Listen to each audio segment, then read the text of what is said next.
అంటుండు కదా నువ్వు దొరికిన దొంగవే నేను దొరకలేదు దొరకను అంటుండు కదా. దొరకను కాదు ఇప్పుడు వాడు డబ్బుల విషయం చెప్పిండు కాబట్టి మీకు రైతు బంధు చెప్తా. రేవంత్ రెడ్డి గారు మీరు మీ కక్ష సాధింపు చర్యల్లో భాగంగా మీ మీద ఏసీబీ కేసు ఉన్నది కాబట్టి నా మీద ఏసీబీ కేసు బనాయించినావు, నీ మీద ఈడీ కేసు అయింది కాబట్టి నా మీద ఈడీ కేసు పెట్టినావు. ఏం ఇబ్బంది లేదు, నువ్వంటే దొరికినోనివి, నేనంటే నిజాయితీ పరుణ్ణి ఎదుర్కొంటా. కానీ ఈ 5 కోట్లు 10 కోట్లు ప్రజాధనం ఏదైతే వృధా అవుతున్నదో ఆ 10 కోట్ల రూపాయలతో బ్రహ్మాండంగా ఇంకొక 500 మంది రైతులకు రుణమాఫీ చేయొచ్చు. ఆ 10 కోట్ల రూపాయలతో దాదాపు 2500 మంది పెద్ద మనుషులకు పెన్షన్లు ఇవ్వచ్చు. అందుకే రేవంత్ రెడ్డి గారికి నేను ఒక ఆఫర్ ఇస్తా ఉన్నా. రేవంత్ రెడ్డి గారు నీకు నిజాయితీ ఉంటే, నీకు ధైర్యం ఉంటే ఒక పని చేద్దాం, నేను తయారుగా ఉన్నా, నువ్వు ముందుకు రా, జడ్జి గారు ముందు కూర్చుందాం.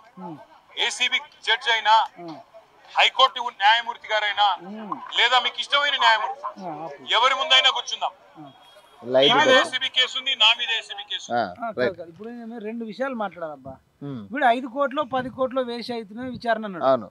వీని తండ్రి వీడు రైతు బంధు మీద పెట్రోల్ బంకులకు, హైవేలకు, రియల్ ఎస్టేట్ చేసే భూములకు, వెంచర్లకు,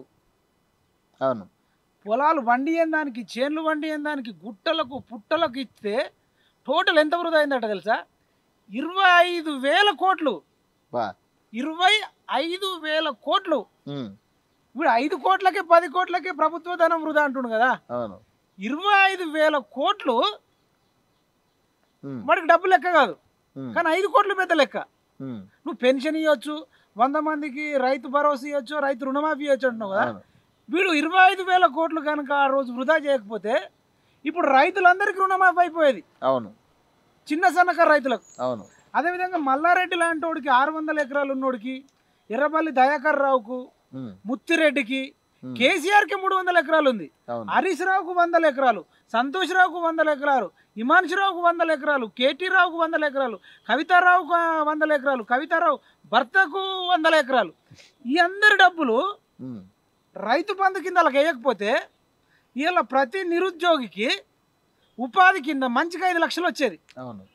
ఒక్క నిరుద్యోగ ఆత్మహత్య చేసుకోకపోవు.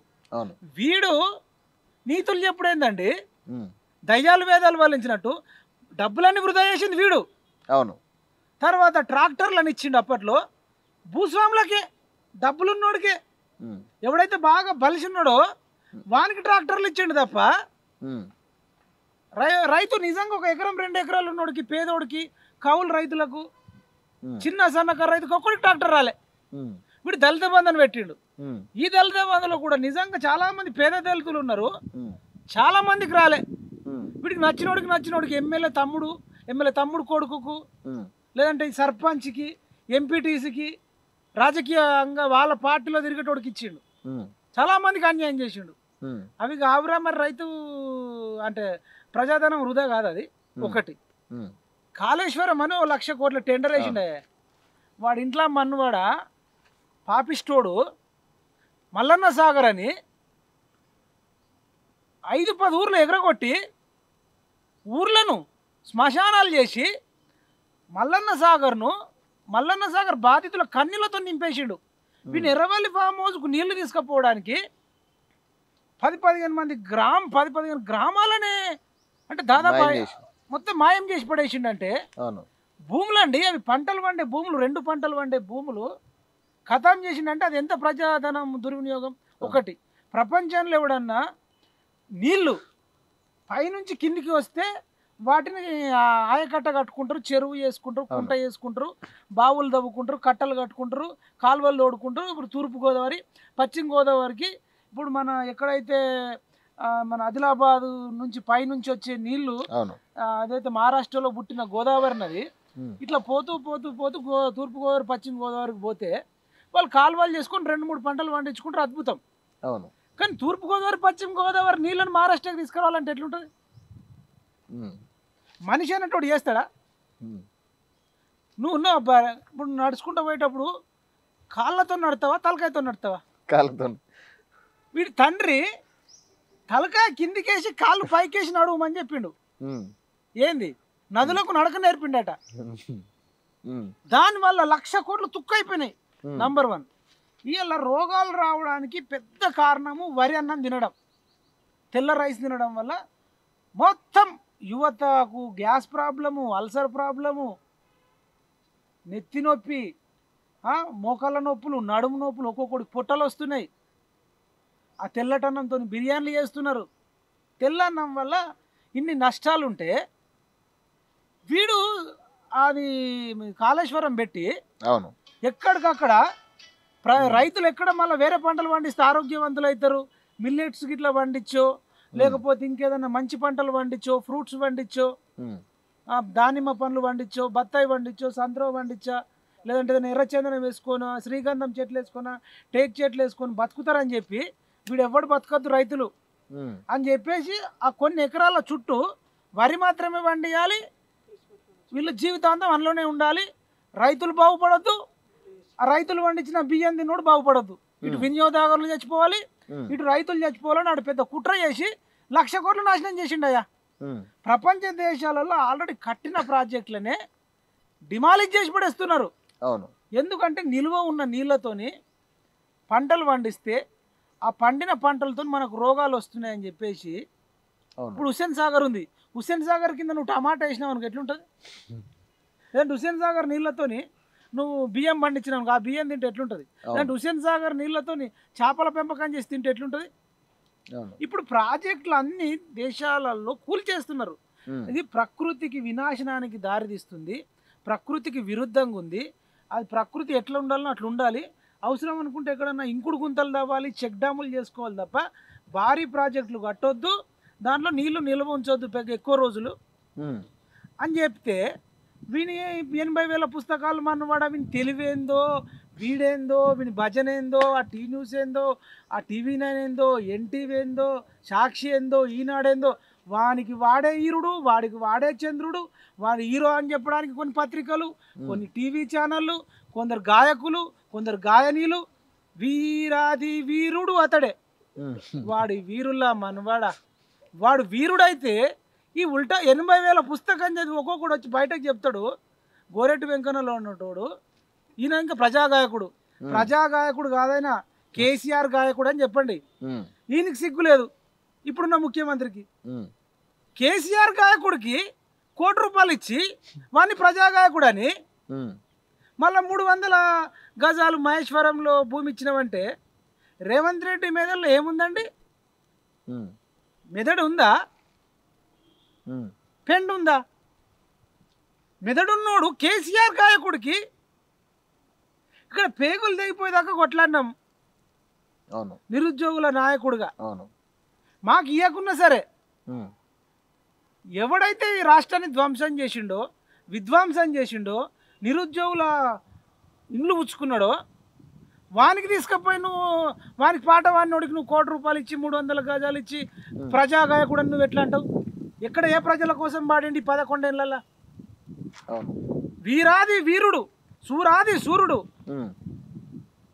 ఆడోట చంద్రుడట. చంద్రుడి నుంచి దిగి వచ్చిన నేల మీద జారిపడ్డ చంద్రుడు, నేల మీద జారిపల్లే బాత్రూంలో జారిపడ్డ చంద్రుడు. వాడు జాతి పిత కాదు, కల్వకుంట్లకు పిత, బీఆర్ఎస్కు పిత కావచ్చు.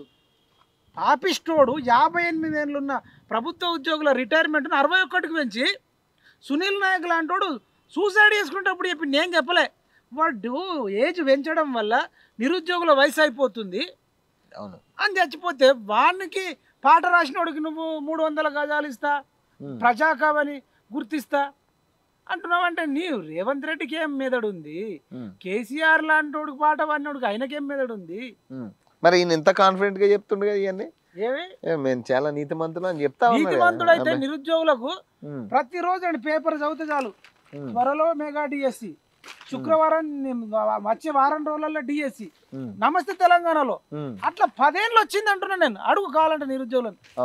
వచ్చే నెలలో డిఎస్సి, మార్చిలో డిఎస్సి, ఏప్రిల్లో డిఎస్సి, మేలో డిఎస్సి, 6 నెలల్లో మెగా డిఎస్సి, సంవత్సరంలో భారీ మెగా డిఎస్సి, 1,00,000 కొలువులు, కొలువుల జాతర, జాతర నిరుద్యోగులకు శుభవార్త, నిరుద్యోగులకు ఇప్పుడే బ్రేకింగ్ న్యూస్ అని చెప్పి వాడు ఒక్క మెగా డిఎస్ఏలే, ఒక్క గ్రూప్ 1 పోస్ట్, ఒక గ్రూప్ 1 నిర్వహించలే, గ్రూప్ 2 నిర్వహించలే.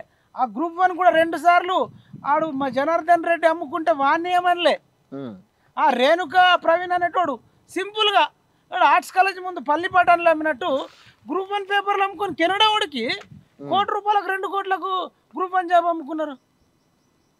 వీడట నిజాయితీపరుడు, వీడి తండ్రి నిజాయితీపరుడు, వీడి చెల్లె నిజాయితీపరురాలు, వీడు మా బావ నిజాయితీపరురాలు. వీళ్ళు నిజాయితీగా 300 ఎకరాలు వీళ్ళ తండ్రి సంపాదించిండు, 100 కోట్ల విమానం కొన్నాడు, నిజాయితీగా 1000 కోట్లు బీఆర్ఎస్ పార్టీకి వచ్చినాయి, నిజాయితీగా బుర్జ్ ఖలీఫాల భూములు కొన్నారు, నిజాయితీగా ఇమాన్షు 18 ఎకరాల భూమి చేసుకున్నాడు, వీడు నిజాయితీగా జన్వాడలో 100 కోట్ల ప్రాపర్టీ కొన్నాడు, ఈయన హరీష్ రావు కోకపేటలో 100 కోట్లు, మియాపూర్లో పటాన్చెర్లో షేర్లింగంపూర్లో నిజాయితీగా సంపాదించిండు, సంతోష్ రావు నిజాయితీగా చెట్లు పెట్టి వాడు 100 కోట్లు సంపాదించిండు, కవిత నిజాయితీగా సంపాదించింది, ఇమాన్షు రావు, హరీష్ రావు, కేటీ రావు వీళ్ళంతా నిజాయితీ పరులండి. మిగతా తెలంగాణలో ఉన్నోళ్ళే దుర్మార్గులు. వీళ్ళు నిజాయితీగా సంపాదించారు, మిగతా వాళ్ళంతా దుర్మార్గంతో సంపాదిస్తున్నారు. కల్వకుంట్ల ఫ్యామిలీ అంటేనే నిజాయితీ అంటేనే కల్వకుంట్ల ఫ్యామిలీ. వాళ్ళు ఒక అబద్ధం ఆడరు, ఎవరిని ₹1 అన్యాయంగా దోసుకోరు, ఎక్కడ ఒక్కరిని బెదిరియరు, ఎవరి మీద అక్రమ కేసు పెట్టలే. మనుషులా అన్న ఇంత దుర్మార్గులు భూమి మీద పుట్టరు. నేనే కనుక సీఎం అయి ఉండి ఈ చట్టాలు మార్చుంటే తలలు నరకాలి అబద్ధాలు ఆడే ముఖ్యమంత్రులై, తలలు నరకాలి మంత్రులై, రూల్స్ ఉల్లంఘించిన ఎమ్మెల్యేల మంత్రుల తలలు నరికే చట్టాలు తీసుకొస్తే ఇవన్నీ బాధలు ఉండకపోవు. ఈ బేకార్గాలు చేసిన బాధలకు ఒక్కొక్క 25 ఏళ్ళున్న నిరుద్యోగి వయసు 35, 36, 37, 38, 39, 40. ఇది ఎంసెట్లో ఆ Narayana Sri Chaitanya number 1, number 2, number 3 అన్నట్టు ఒక్కొక్క నిరుద్యోగిది 30, 31, 32, 33, 40 దాకా పోయింది. 40 ఏళ్ళకు డిఎస్ రాసిన వాళ్ళు ఉన్నారు, 45 ఏళ్ళకు గ్రూప్ 1, గ్రూప్ 2 రాసిన వాళ్ళు ఉన్నారు. బికాస్ ఆఫ్ వీడి తండ్రి వీడి నిజాయితీ గురించి మాట్లాడితే దయ్యాలు వేదాలు వల్లించినట్టు ఉంటది. సవాలు విసురుతా. మీద ఈడీ చార్జ్ షీట్ చేసింది, నా మీద ఈడీ విచారణ జరుగుతున్నది. నువ్వు పుడింగి మొత్తం ఈ టీవీలు అన్ని ఉన్నాయి కదా, మొత్తం మీడియా ఉంది కదా, లైవ్ టీవీ పెట్టండి. నేను రేవంత్ రెడ్డి గారు ఇద్దరం కూర్చుంటాం న్యాయమూర్తి ముంగట. మీరు ఏ ప్రశ్న అడగండి కేసుకు సంబంధించి, ఆయన కేసు నా కేసు, ఇద్దరికి లై డిటెక్టర్ పరీక్ష పెట్టండి. ఇద్దరికి కూడా లై డిటెక్టర్ పరీక్ష పెట్టండి. మొత్తం రాష్ట్ర ప్రజలందరూ చూస్తుండగా ఒక 50 లక్షలు 20 లక్షల రూపాయలు ఒడిసిపోతుంది. లేకపోతే ఈ 10 కోట్ల రూపాయలతోని అనవసరంగా ప్రజాధనం దుర్వినియోగం అయ్యే విధంగా, ఇంతమంది ఉన్నతాధికారుల టైం వేస్ట్ అయ్యే విధంగా, ఇంతమంది మీడియా సంస్థల టైం వేస్ట్ అయ్యే విధంగా ఈ కక్ష సాధింపు విచారణ మంచిది కాదు. నేను రెడీగా ఉన్న రేవంత్ రెడ్డి, నీకు ధైర్యం ఉంటే ముందుకు రా. నీ జూబ్లీ హిల్స్ ప్యాలెస్ లో అయినా సరే, లేదా చిరంజీవి ఇంట్లో అయినా సరే, నా ఇంటికి వచ్చినా సరే, నీ ఇంటికి వచ్చినా సరే, రే బాలకృష్ణ అంటాడు, నా ఇంటికి వచ్చినా సరే, నువ్వు నా ఇంటికి వచ్చినా సరే, నేను నీ ఇంటికి వచ్చినా సరే, స్పాట్ నువ్వు చెప్పినా సరే, స్పాట్ నన్ను చెప్పమన్నా సరే అని వీడికి మంచిగా ఆంధ్ర స్క్రిప్ట్ రైటర్లతో డైరెక్టర్లతో పరిచయాలు ఉన్నాయి. వాడు మంచిగా రాసిస్తాడు, వచ్చి డైలాగులు కొడతాడు. వీడు ఏమనాలన్నా ఇప్పుడు టైం వేస్ట్ గురించి వీడి మీద కేసులు పెడితేనే టైం వేస్ట్. లైవ్ డిటెక్టర్ అంటుండే కదా, లైవ్ డిటెక్టర్ అనేది అని చెప్తున్నా. అరే నేరెళ్ళలా కేటీఆర్ నువ్వు విశ్వజిత్ కంపటి ఎస్పీతోని కానీ, ఎస్ఐ రవీందరు నేరెళ్లలో దళితులను కానీ బీసీలను కానీ ఊచకోత కొట్టి రక్తాలు గారేటట్టు కొట్టిరు కదా, నీ ప్రమేయం లేదా? ఎల్బీ నగర్లో ఒక మహిళను, బంజారా మహిళను ఊచకోత కోసిర్రు, అప్పుడు నువ్వు ఆ పోలీసులను ఏమైనా సస్పెండ్ చేసినావా? నీ ప్రమేయం లేదా? గ్రూప్ 1 పేపర్ లీక్ అయినప్పుడు ఆ చైర్మన్, టీఎస్పీఎస్ చైర్మన్ జనార్దన్ రెడ్డికి నీకేమన్నా సంబంధం ఉందా లేదా? దానికి లైవ్ డిటెక్టర్కి వస్తావా? నువ్వు జన్వాడ ఫామ్ హౌస్ నీ సొంత శ్రమతోని నీ చెమటోడ్చి సంపాదించినవా? లైవ్ డిటెక్టర్కి వస్తావా? లేదంటే అప్పట్లో డ్రగ్స్ కేసులో దొరికిన సినిమా హీరోలు హీరోయిన్లతో నీకు ఎటువంటి సంబంధాలు లేవా? లైవ్ డిటెక్టర్కి వస్తావా? వాళ్ళు నిజాయితీ పరులా? వాళ్ళందరిని ఎందుకు వదిలేసినావు? వాళ్ళందరిని ఎందుకు వదిలేసినావు? నువ్వు, మీ నాన్న, మీ అక్క, మీ చెల్లె, మీ అన్న, లేకపోతే మీ బావ, మీరందరూ కూడా ₹1 అవినీతి చేయకుండా, అధికారాన్ని దుర్వినియోగం చేయకుండా, చట్టాలను దుర్వినియోగం చేయకుండా డబ్బులు సంపాదించారా? లైవ్ డిటెక్టర్కి వస్తావా? సూపర్ సినిమాలు అనుకుంటా, అందులో ఆలిగానికో ఎవరికో పెడతారు. లైవ్ డిటెక్టర్ నువ్వు టెస్ట్ చేసుడు కాదు, లైవ్ డిటెక్టర్ నిన్ను టెస్ట్ చేస్తుంది. నువ్వు ఏ ఒక్కటి అబద్ధం చెప్పినా నేను లోపటేస్తారా? మీ నాన్న దళితుని సీఎం చేస్తానడా చేయనడా? నువ్వు లైవ్ డిటెక్టర్కి వస్తావా రావా? మీరు అప్పట్లో మెగా డిఎస్సి వస్తుంది త్వరలో అని చెప్పి మీ నాన్న అసెంబ్లీలో 11,000 డిఎస్సి జాబ్లు వేస్తా అని వేయలేడు. దానికి లైవ్ డిటెక్టర్కి వస్తారా? బంగారు తెలంగాణ వేస్తా అని బద్మాష్ తెలంగాణ వేసి బతుకులేని తెలంగాణ వేసి ఇప్పుడు ఇంకా మంచిగా అయింది అంటున్నావు, దానికి లైవ్ డిటెక్టర్కి వస్తావా? నువ్వు దేనికి వస్తావు? ఇంకా చాలా ఉన్నాయి మీ లైవ్ డిటెక్టర్ రావాలంటే. ఇవన్నిటికీ లైవ్ డిటెక్టర్ రావాలి, ఒక్కటే కాదు కదా. నీవు రావాలి, మీ నాన్న రావాలి, అందరూ లైవ్ డిటెక్టర్ రావాలి. ఇప్పుడు వీడి మీద అయ్యే కేసులు కూడా సొంత డబ్బులు కాదట చెప్తున్నారు. బీఆర్ఎస్ 1000 కోట్ల డబ్బుల నుంచి కేసులు లాయర్లకు పెట్టుకుంటారు. నీ సొంత డబ్బులు పెట్టుకో, బీఆర్ఎస్ వాళ్ళ కార్యకర్తల సంబంధించిన డబ్బు. అవును. అట్లా వీడి కథలు అంటే వీళ్ళు అబద్ధాన్ని కూడా ఎంత కాన్ఫిడెంట్గా చెప్తారు. అంటే లైట్ డిటెక్టర్ పెడితే 50 లక్షలతో అయిపోద్ది ఒక రోజులో, అందరి సమక్షంలో చేస్తే అయిపోతుంది కదా అంటున్నారు. ఇది ఒక్కటే దాంతో పాటు అన్నిటికీ పెడదాం. లైవ్ డిటెక్టర్ నీకే కాదు, మల్లారెడ్డికి పెడదాం. వాడు భూములు కబ్జాలు చేయలేవరా మల్లారెడ్డి అంటే నేను ఏడ చేయలే నిజాయితీ పరుడు అన్నాడు అనుకో, లైవ్ డిటెక్టర్ ఎట్లా చెప్తా? అట్లా పూలే అమ్మితే ఇంత సంపాదించిండా, పాలు అమ్మితే ఇంత సంపాదించిండా, బోర్వెల్ వేస్తే ఇంత సంపాదించిండా అనేది అడుగుదాం. లైవ్ డిటెక్టర్ అయిపోతుంది. బాల్కా సుమన్ లాంటి కూడా అవినీతి చేయలేదా, ఇసుక దంద చేయలేదా, చెన్నూరులో గోదావరి తల్లి వారుతున్నటువంటి ఇసుక నీళ్ళు దోపిడీ చేయలేదా, కేటీఆర్ అనేటోడు ఇసుక దోపిడీ చేయలేదా? అడుగుదాం. మరి లైవ్ డిటెక్టర్లో ఇసుక దోపిడీ గురించి అడుగుదాం, భూ కబ్జాల గురించి మాట్లాడదాం, అధికార దుర్వినియోగం గురించి మాట్లాడదాం. వీటన్నిటి గురించి కూడా కాళేశ్వరంలో మీరు అవినీతి చేయలేరా, వీటన్నిటికీ లైవ్ డిటెక్టర్ మనం చేద్దాము.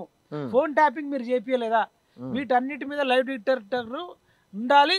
గతంలో బీఆర్ఎస్ వాళ్ళందరి మీద కూడా లైవ్ డిటెక్టర్ మంచి మాట తీసుకొచ్చిండు. ఇంకేంది మరి కోర్టులు వద్దు, ఇక కోర్టులు వద్దు, ఏసీబీ వద్దు, ఈడీ వద్దు, పోలీస్ స్టేషన్లో దీన్ని ఏం చెప్తా చేయాలి.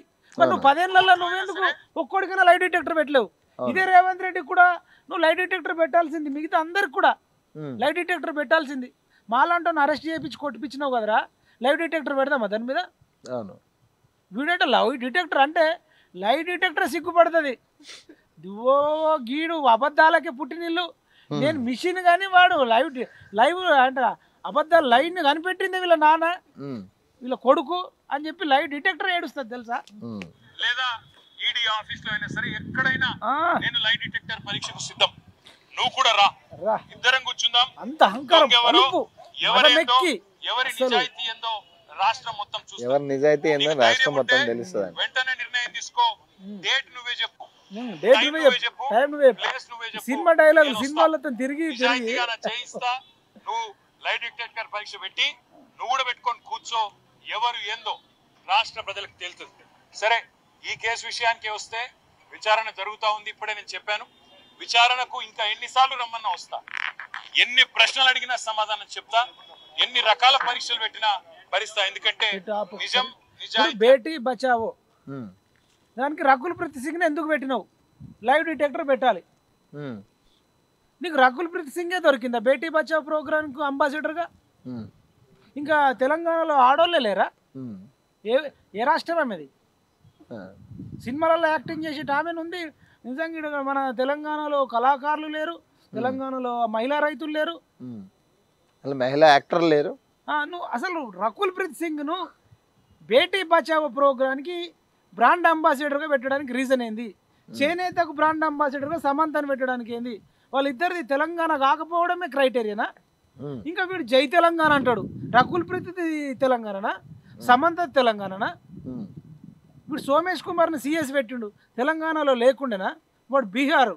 రజత్ కుమార్ అని పెట్టినప్పుడు ఎన్నికల కమిషన్ వాడు అవినీతి చేయలేదా? రజత్ కుమార్ గాడు వాడిని వాడుకోలేదా మీరు? వానికి భూమి రాసియలేదా? లైవ్ డిటెక్టర్కు సిద్ధమా? నవీన్ మిట్టల్ను వాడుకోలేదా వీళ్ళు? ఇప్పుడు అరవింద్ కుమార్ చెప్తుండు కదా, కేటీఆర్ ఏం చెప్తా చేసినామని. అవును. వీడు ఇంకా లైవ్ డిటెక్టర్ల గురించి జై తెలంగాణ ఎట్లా అంటారో నాకు చిత్రం అనిపిస్తుంది తప్ప. రకుల్ ప్రీత్ జై మరి తెలంగాణని నువ్వు ఎట్లా ఇచ్చినావు బ్రాండ్ అంబాసిడర్గా అంటున్నావు నేను? సమంతదా, మంచు లక్ష్మిదా, ఎవరిది? ఈయన ఆంధ్రలో సినిమా దానికే పోతాడు, విదే రామ దీనికి దానికి లాంచ్ చేయడానికో లేకపోతే అంటే సక్సెస్ మీట్కో ప్రీ రిలీజ్ మీట్కో పోతాడు. పోయేదన్నీ ఆంధ్రలో ఇండ్లలోకి పోతావు, మళ్ళీ వచ్చి జై తెలంగాణ అంటావు. అంటే తెలంగాణ వాళ్ళు గొర్రెలు అనుకుంటున్నాయా, ఇంకా నమ్మిస్తామనుకుంటారు.